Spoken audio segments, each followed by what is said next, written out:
you mind if I smoke? It won't affect the test.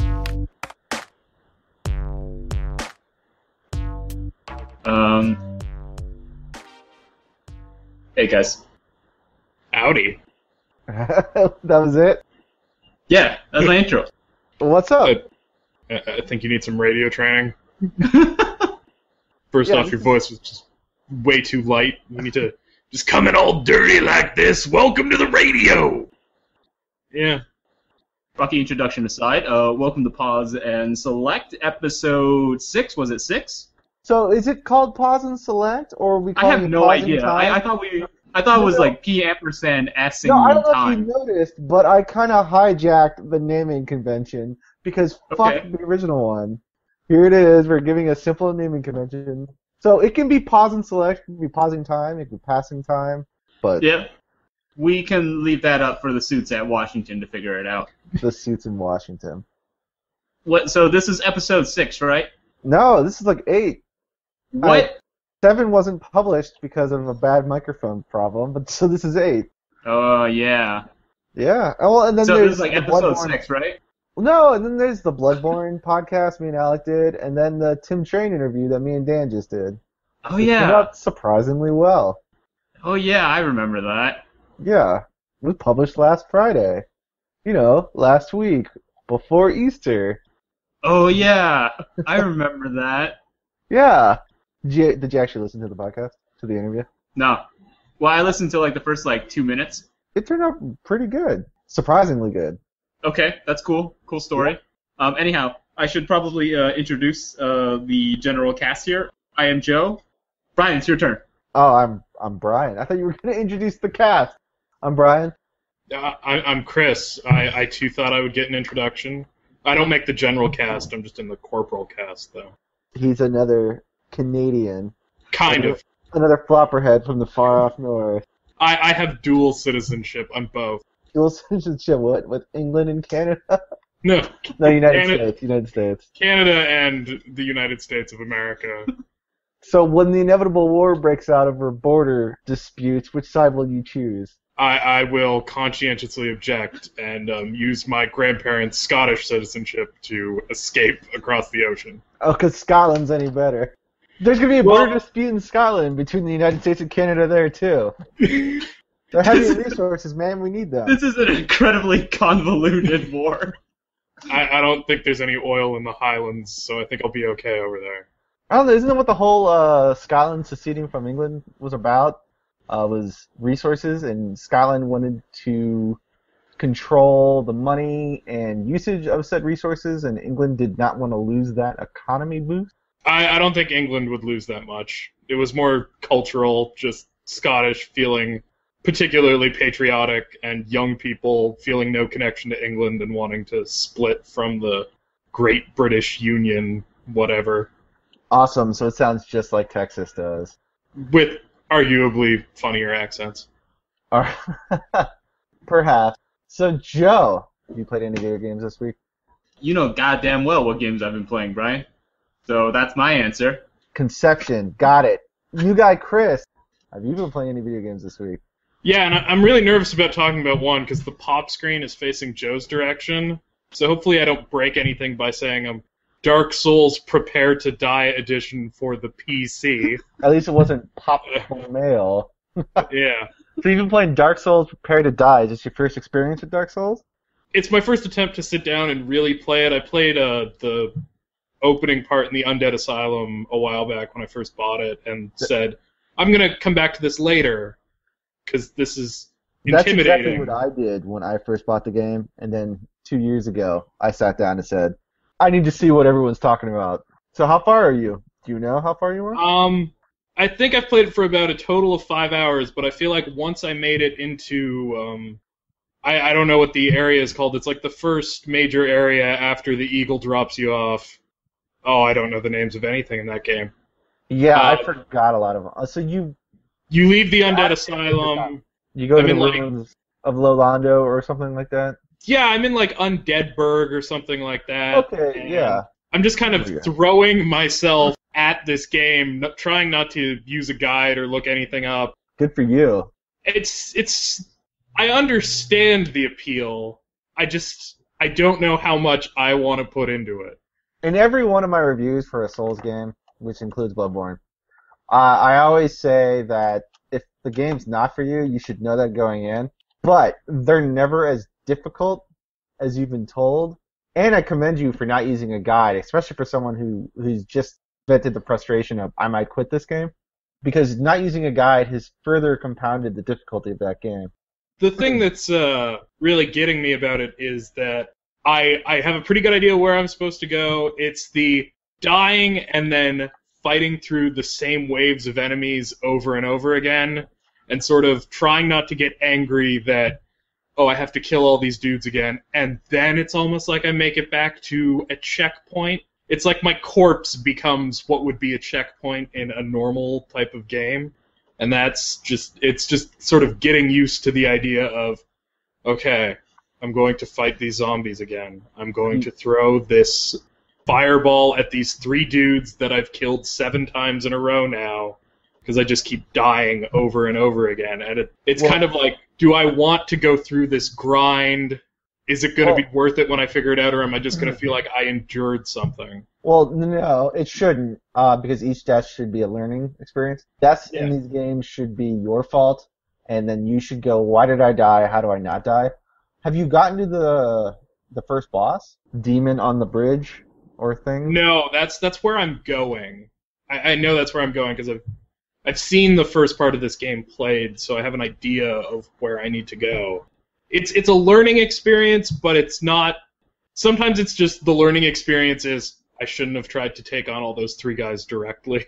Yeah, well, that's what this game is trying to teach you, is to play by its rules, because in God of War you could take on those 3 guys, but in this you can't. And once the game has rules, and the only reason it's difficult is it doesn't tell you the rules. The game doesn't tell you that it's perfectly okay to run past those guys. You could run past those guys without probably getting attacked. Normal games tell you have to kill all those guys. You can run past those guys, get your souls back, and then keep running to the boss. Those games get significantly easier once you figure it out. And it's generally different for how long it takes everyone to figure it out. But they're so rewarding. Oh, I love them. They're the best games. I definitely can see the point where you figure it out and it starts getting fun. It's right now where I'm still in that mindset of, well, these guys aggro to me, and clearly I have to kill them. That's what video games are, right? Yeah. And yeah, it's definitely trying to get past that initial hump of how rewarding do I find the sort of dying and learning aspect and the kind of much more like regimented checkpointing of like once you checkpoint, you could do a half hour, 45 minutes worth of work and then die and have to maybe take another 20 minutes to get back to where you died. Like, how much of that do I want to invest in? What I can say is there are hidden checkpoints. Shortcuts are checkpoints. They're not obvious checkpoints. So, like, when you find a ladder that cuts half the level in half, that will persist through death, and that's a hidden checkpoint. Things like that, and running past the enemies. Yeah. I kind of think I know exactly where you're at. Yeah, it's a difficult opening to that game. It starts itself off better than Demon's Souls did, Well, Demon's Souls I is 45 rented, minutes of... played, and said, okay, I understand what this is, and immediately took it out of my system and didn't play it anymore. Yeah, Demon's Souls is very difficult. I would probably say Bloodborne is the most approachable of these games, and that might be the one you should tackle. That or Dark Souls 2. Yeah, I've watched some Bloodborne, and I'm a lot more into the idea of try to interrupt the guy attacking you with your gun and then counter than I am in like, okay, shield and sword, try and tank it, approach it that way. I like to be more positive, and Bloodborne looks like it's like very attacking focused. You can interrupt their attacks in Dark Souls with the parry mechanic. Yeah, I'm terrible at that so yeah, far. I'm terrible at it too. The timing on it is so specific. It's difficult. Yeah, it is. Dark Souls 1 is difficult. Demon's Souls is more difficult. Dark Souls 2 is very easy. And Bloodborne is as difficult as Dark Souls 1, it's just more approachable. I would say it's more forgiving. I don't want to say it's an easier game, but it's definitely more forgiving. Stick with it. You're actually kind of close to one of the best weapons in the game.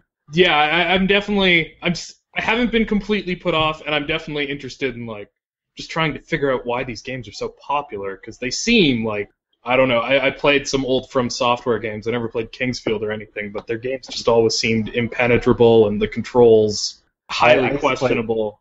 The Armored Core games are also good. The big appeal of these games is mystery. There is a certain sense of like reward to discovery. It's a Metroidvania game without you realizing it is. You are rewarded for exploration, for conquering these challenges. And there's a lot of elitism wrapped up in these games of this is what separates hardcore and casual gamers to a lot of the fans of these games, which is not always fair, but a lot of the people who beat these games are smug as fuck about it. It's like a badge of honor almost that separates Call of Duties from these old style games. They harken back to like Mega Man's and stuff from the 90s where you were severely punished for death, stuff like that. Like in Mega Man, you die, you'd start the whole level over again. It reminds me a lot of trying to play the original Legend of Zelda without the map. Yeah. Just yeah.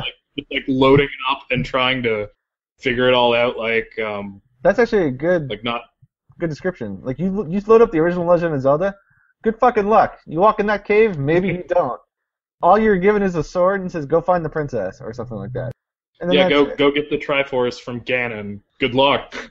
Yeah. No direction of where the first dungeon is. Like no idea if it really works the same way as like Link to the Past, where it's like, oh, you do this dungeon, then you get this, and then that gets you the next dungeon. It's very much more open and like, maybe I'm beating the 7th dungeon first. I don't know. I just found this place after somehow surviving torture of things popping out of the water. Like, yeah, Dark Souls. I definitely see the appeal. I'm just still not sure if it's for me. It's okay if it's not for you. It's okay to admit that. I'm in the works of it. Like I said, I just did a review for Bloodborne. I have a lot of notes left over, and all the notes talk about last week when Bloodborne came out. Twitter was on fire with people who have never experienced a Souls game or even knew what they were being exposed to a Souls game. Because this game, Bloodborne, went mainstream, partially because of how much marketing has been behind this game. Sony really needed a hit. So everywhere is trailers, is promotional material for this game. And a lot of 3-game-a-year players picked it up because they were looking for a game to play on their PlayStation 4. 3-game-a-year players, Call of Duty people, Madden people, and Halo and Grand Theft Auto people. Like, they play only those games. It was interesting to read the tweets about people saying the game is bullshit, it's too difficult, or just not understanding the obtuseness of its control scheme and other mechanics, like such as leveling up. Leveling up is like they don't explain anything. Like, what do these things do? You have to read. It's I understand why people don't. It's not someone's bag, and it's okay. I'd love to be there for the person who buys the 3-game-a-year person who buys that game and has like an awakening. Oh shit! A lot of people did last week on Twitter. There were a lot of people who are 3-game-a-years, quote unquote casual gamers. I hate to use that. Yeah. Who bought that game, started playing Bloodborne, and like an hour and a half in, got super frustrated like you did with Dark Souls, and said, fuck this game, I'm not playing it, and then went on Twitter and vented it. And all of a sudden they had the realization, holy shit, I might actually be a casual gamer. And that was kind of funny to watch. But I don't think it's so much as a casual hardcore gamer, because everyone hates it when I say it, but the games are easy. They're actually kind of easy. Bloodborne is very easy almost. It's just getting over that initial hump. Yeah. They're not difficult the way something like the later parts of Super Meat Boy are difficult. Super Meat Boy is difficult. It's extremely difficult. To the point where it's bullshitly difficult. In FromSoft wants you to beat Dark Souls. They want you to beat Bloodborne. The game should be difficult. It's just difficult enough to keep you frustrated enough to want to keep going, but also at the same time, like every time you should do better, and you should also know why you died every time. It is a challenge more than it is difficult, and the difficulty is in the learning curve of the first 3 to 5 hours. Like Bloodborne, I've played all the Souls games. I had so much trouble just beating the first 2 bosses. It took me 5+ hours to do the first 2 level, which is the first 2 bosses. And now I can beat the first level and the first 2 bosses in like 10 minutes. So that's just should show you. Like my first time playing Dark Souls, it was like 50 hours to play that game. My second time was 8. I think that's another weird thing about them is that they kind of they feel almost like action games, and then when you hear people talk about them, it sounds like they're talking about like an old school JRPG. It's like, yeah, man, I spent 80 hours in Dark Souls, and I look at that game and go, really? Yeah, It doesn't feel like a game you'd spend 80 hours in, but then once you get caught in the gameplay loop, it's like, oh, okay, that now I'm game starting is to see it also more. way bigger than you think it is. There is so much in that game that you like. So when I first started playing Dark Souls, I got like 10, maybe 20 hours into the game, and I thought the ending was coming. The game went on for another 20 hours. Like that game is fucking massive. All of the FromSoft games are cars. They look small on the outside, but you get inside and they're massive. And that's I want to sully the this appeal. podcast with a Doctor Who joke. I'll let that one go. Was there a Doctor Who? I should. Oh, so it's the should TARDIS? mention- Yeah, we can call it the Yeah. TARDIS. Doctor Who, because I like good shows, but Oh! we can call it the TARDIS. I don't watch Doctor Who anymore anyway, and it's just you said bigger on the inside than they look Yeah. on the outside, and that's just always it's like the TARDIS from Doctor. It's the I should, Jesus yes. reference. The TARDIS. I will now edit it to where it says I said the TARDIS first. No, but No, you should have put I in just don't screeching like monkey monsters. sound effects. so, and the world is massive and it's super interconnected. And once I just beat Bloodborne, and now I'm going back and replaying it, and I'm watching videos because I didn't watch videos the first time. I missed so much fucking shit. I missed 6 bosses, maybe. Like, that's how crazy that is. And in this day and age, what developer will make bosses that optional? They'll invest that much assets and resources and development into content that less than 30% of the player base will even see. And there's something to be said about that, you know?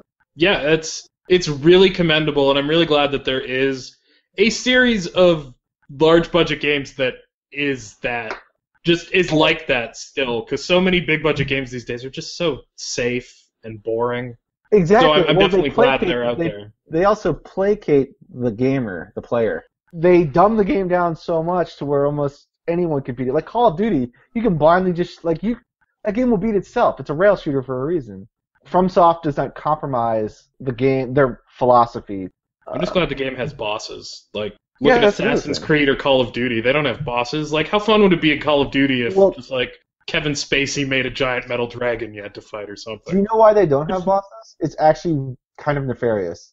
I thought it was just because they did like focus testing and people found that anything where you have to memorize 3 patterns is terrible and they stopped making them. Kind of, but really what it is money. And it gets back to what I just said. So most people who buy games will never beat the game.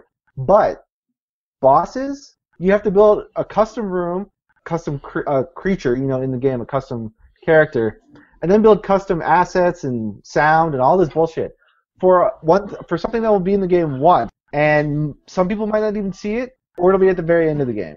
AAA games cost so much money, and they want to cut costs everywhere to make as much money as possible in these games. That bosses were one of the things they cut. When I grew up playing games, that was my favorite part, was boss fights and like seeing the cool boss enemies. Even in something like Crash Bandicoot, boss fights were something to look forward to, even though they were just slightly goofier cartoon characters. Yeah. It's unfortunate, but it's also a sign of how much these games cost and the profit margins on AAA gaming, especially games like Assassin's Creed, which have 1,000 people working on them. They could just they need to cut as many corners as possible. We'll just make one less house in France and put in a dude with a funny hat who I have to take longer to kill. Well, ironically, a lot of the scenery is procedurally generated now.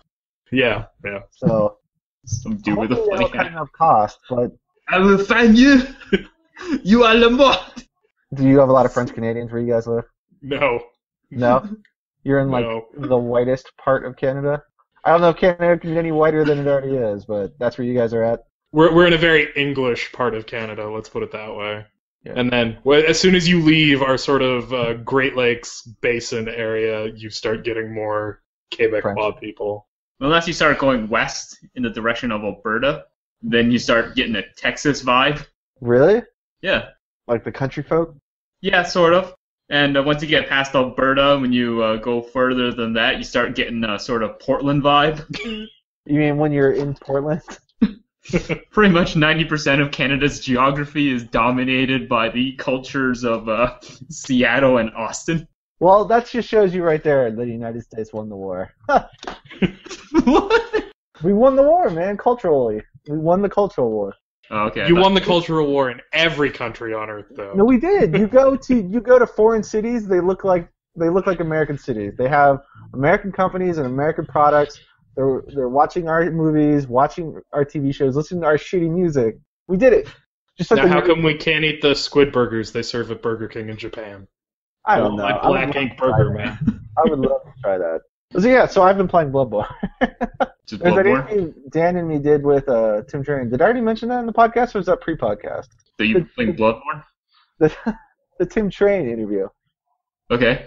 Was that on the podcast already, or I can't remember? It's already uploaded, if that's your No, question. did I already mention it on the podcast? That you're playing Bloodborne. Is Yeah, that me the and question Dan you're inter- asking? Me and Dan interviewed Tim Train, who was one of the developers on Alpha Centauri, Civilization 2, Rise of Nations, Rise of Legends, stuff like that. It was So were really you interesting. like, oh, Tim Train, did you know that I was recently playing Bloodborne? No, I did talk to him about Civilization Beyond Earth, Command and Conquer, and stuff like that. It was really fun. I would love to talk to him for more than 20 minutes. Because games have changed. Did you tell him that Beyond Earth was just Civ 5 but in space and not in a good way? No, well, what we talked about was the reason why Alpha Centauri and Civ 5 Beyond Earth were not really commercial successes is because the barrier for science fiction is still too high for the average consumer. Where history, everyone kind of knows history. Everyone knows these characters and stuff. So it's easier to sell them a history game than it is to sell them a science fiction game.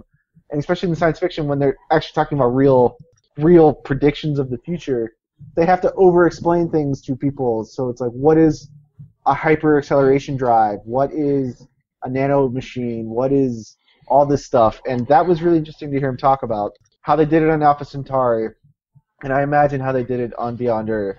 And the reason why they did one Alpha Centauri and then 5 in a row Civilization. And then he talked about game development. It was really interesting. Really, you should check it out. It's on the site. You heard it from Brian, folks. Y'all should check out that interview. Yeah, hopefully we'll have more. Trying to line up some more things, so we'll see. Okay, Yeah. so I know that the Nintendo Direct was happened recently. Yeah. I know that because one of my friends, Kevin, made me watch all of it. Really? Yeah, Wasn't it basically just DLC and amiibos? Yes, it was. Did they give Splatoon a date? No. I don't remember. Oh, No, I they did didn't. see them. I looked. I did see them like showcase like how it was going to be played, and the only thing going through my mind was cool. Cool. That's all I had going through my mind. It was just one word. I want to play Paintball of Duty. It's It does look looking- fairly know. interesting. It looks like their most interesting games coming out.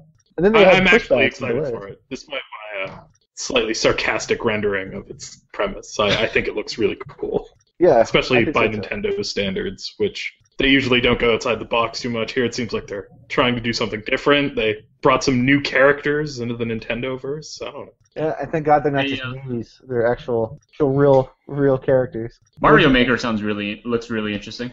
Is that coming out this year, or was that delayed? I know they had some delays. I think it might have been delayed, but I'm pretty sure one of the. I'm just really interested in seeing what the community makes. I'm pretty sure one of the first things that's going to happen is someone's just going to make Gabe Newell's face as a stage. Maybe. Can I make World 1-1 in Mario Maker? That's the ultimate test of any level building device. So Well, remember when Little Big Planet first came out? People were recreating Mario's in those, and Nintendo filed cease and desist orders and stuff.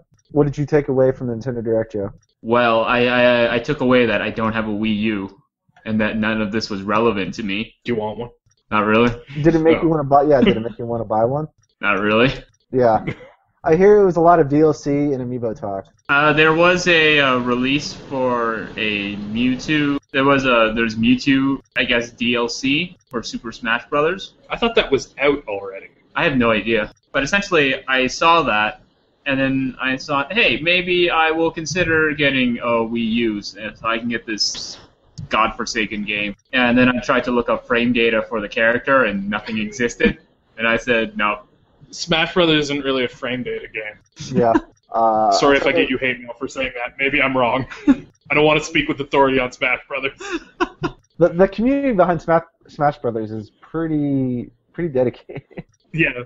And they seem like they're sometimes on a short fuse. Yeah, because they've been playing the same game for the last 10 years. And anytime someone points out that it's been the same game, they flip out and go mad. No, the game, or the Wii one had a sweep that changed everything. Oh my god. Yeah, Alec raves about the new Smash Brothers, and I went over to his house to play it, and I played it like a couple matches, so like, it's Smash Brothers, and then that was the end of it. I was like, I'm done. Oh, I thought you were gonna say, and then after we played it, I asked him when he was gonna bring out the new Smash Brothers. Now, the next time, in 3 years, on the next Nintendo system, I'll go to Alec's house and be like, so, when's this new Smash coming out? After we just played the new one. So yeah, I'll do that. Don't break eye contact. You need to assert your dominance.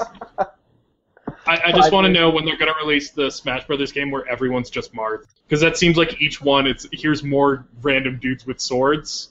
So why don't they just go all the way and it's just like, here's a game where everyone's a random dude with a sword. Mario, now he's got a sword. Take it to its logical conclusion. Speaking of Marth, they talked about the new Fire Emblem, if I'm not mistaken, and Yeah, there's 2 different factions, or like you can play the game from 2 different sides. I don't remember the faction names, so essentially you can either play as the Europeans or the Japanese. That's essentially what it boils down to based upon their costumes. Awesome, Nintendo, they're thinking outside the box.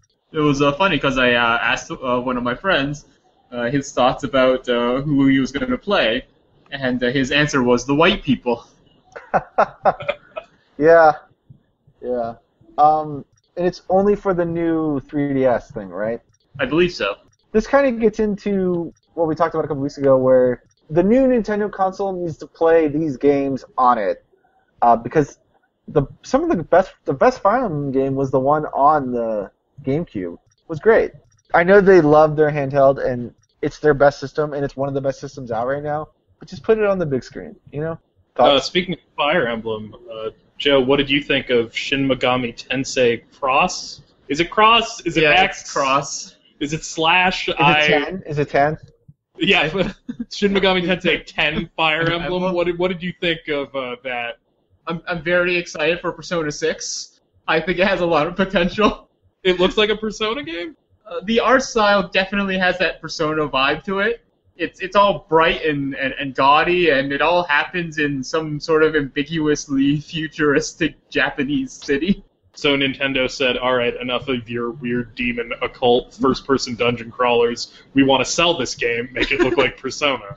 That seems to be what they said, yeah. Okay. I'm very excited. I mean, like, essentially, 2015 is going to be Persona 5, and 2016 is Persona 6. It's Persona back-to-back. I mean, like, how can you go wrong? Wait, I can't wait. What is this Persona 6? Like, elaborate more on it. Oh, no, the Shin Megami Tensei Cross/X/10 Fire Emblem game that was revealed at Nintendo Direct had a huge Persona vibe to it. So they're making the new Fire Emblem look like Persona? No, this is another game, right? Yeah. There is Fire Emblem If. Is that the new Fire Emblem? Yeah, I know there's the new Fire Emblem, but this is something else, right?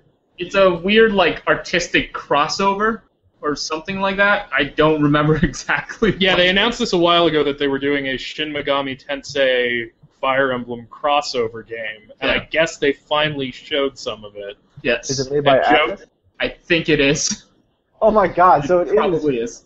So it is Persona 6. It is Persona 6, yes. 2015 is the year of Persona 5. 2016 is the year of Persona 6. So it's always the year of Persona. Yes. Okay. But this one is specifically Unlike Luigi, like a Nintendo exclusive, right? Hmm? It's a Nintendo exclusive? Yeah, but it's not going to stop me. I am going to load up my veins until I die of social links diabetes, or whatever godless social system that they call it in that game. Did you ever play Devil Survivor? Strategy RPGs, the Shin Megami Tenseis they put On out. the PS2? No, for on the DS. DS. The DS ones, yeah. Yeah, no, I haven't played. I tried a Devil Survivor Overclock, and I did not like that game. I came to a realization that I think the only Shin Megami Tensei games I like are the Persona games, starting and ending with 4. So Starting and ending. I've tried to play the other ones. I also tried to play Shin Megami Tensei 4, and I didn't really like that game either. But if this Fire Emblem crossover one looks more like Persona, then maybe it's got something going for it that those games didn't. Well, I'll tell you what the real problem is. Persona 3 and Persona 4 are like the same game. And Persona 4 really hit a note that resonated with a lot of people. Yeah, it definitely resonated with me a lot more than 3. I think just that it has individual dungeons. Like 3, you just have that stupid tower that you have to climb, and I didn't like the characters as much. I thought 4 had much better characters. Plus, I mean, in Persona 4, you get to live out your dreams of being a kawaii Japanese high school student in the country. Persona 3 is just completely unrealistic. There's never been any teenagers who blew up the moon. I mean, Jesus Christ. Yeah, he never blew up. I'm really hoping Persona 5 is more like Persona 4 than it is Persona 3. I don't like the way the main character looks. I know that's kind of superficial, but I'm a little... Nothing wrong with the whole tuxedo mask vibe. No shit! Okay, so I'm not the only one. I think he's more Moonlight Knight, really. We're breaking it down. Breaking it down? He has, curly silver hair and glasses, right? Am I remembering? That's like a disguise or something, I guess. Oh. But, when he's, when he's in full, thief mode, apparently he's got, this whole, masquerade thing going on. Why are they bandits? What is with this whole thief thing? I don't know. I don't know. There's a lot of speculation, but I really hope it's just they're all just juveniles or something.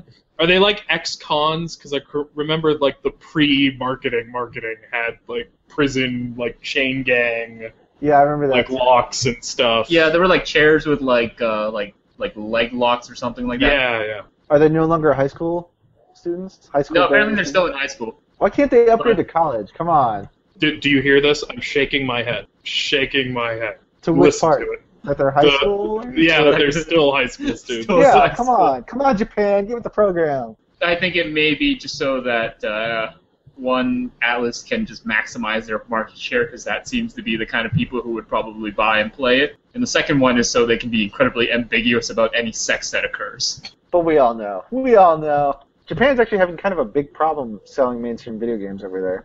No one bought the PlayStation, no one bought the Xbox, and no one's buying the Wii U there. Everyone's on mobile over in Japan. Mobile is where all the rage is at. Hopefully Persona might sell some units. Persona Cross Puzzle and Dragons, pencil it in. Yes. Is Persona a PlayStation exclusive? Yes. It's a good year for PlayStation JRPGs. You have zero competition. PlayStation needs a hit so desperately that they'll plug the shit out of your obscure niche game. I can imagine this December, it's going to be all Persona 5 commercials on Twitch and everywhere. They should put the Uncharted demo in. Exactly. Just Uncharted 4 Thief's End, and you get Persona 5 with it. That's such a Japanese it's thing. It's like Halo and what's it called all over again? Crackdown. Yeah. That's it. Did you Forgot Crackdown was a game. Did you hear about the problems with Final Fantasy 15? It's been delayed. Outside of that demo having a terrible frame rate? Yeah, well, it's been delayed. They changed directors, and the new director said the game isn't even 60% completed. At this point, Final Fantasy 16 is going to come out, and it's going to be a mobile game. I can't wait when it does. Because that was with 14, right? They named the game 14 to humiliate the 13 directors for taking too long or something. And so MMO, and that game they had to remake because it was bad. Yeah. Yeah, they forced it to market sooner to internally humiliate the developers of 13, and then it came out broken. Well, you know what? I actually might be one of the only people that kind of likes Final Fantasy 13. I mean, it is the same game as Final Fantasy 7, so I don't know why everyone can play. And yeah, but it has a sphere grid-like thing that is not as good as the sphere grid in it. It's not as good as the Sphere Grid, yet it's kind of like the Sphere Grid. I feel like 13, they tried to pull in a lot of concepts from their past popular games to make a hit. They said, let's remake Final Fantasy 7, so we'll make all the characters carbon cookie cutters of all the characters from Final Fantasy 7. And then, everyone liked the Sphere Grid from 10, so let's make the Sphere Grid from 10, but let's make it shittier. And then we won't make the game open world until 30 hours into it, force everyone to go on the same path for the first 30 hours. And hopefully by then they like the game, which is true. But I kind of like Final Fantasy 13. It's not as bad as everyone says. The weirdest thing for me about that game is I remember shortly before it came out reading that the developers were heavily interested in Call of Duty because apparently it sold really well in Japan. And they thought how do we make Final Fantasy more like Call of Duty? So as I was playing through the first 10 hours of that game, and it's all these really linear sort of areas, I just kept thinking, you took the wrong lessons. These were bad choices. So obviously they should have hired Kevin Spacey. Yes, they should have. That's as lightning. true, though. Well, then they would have been ahead of the spacey curve. They would have even beat House of Cards if they got spacey back then. That's true.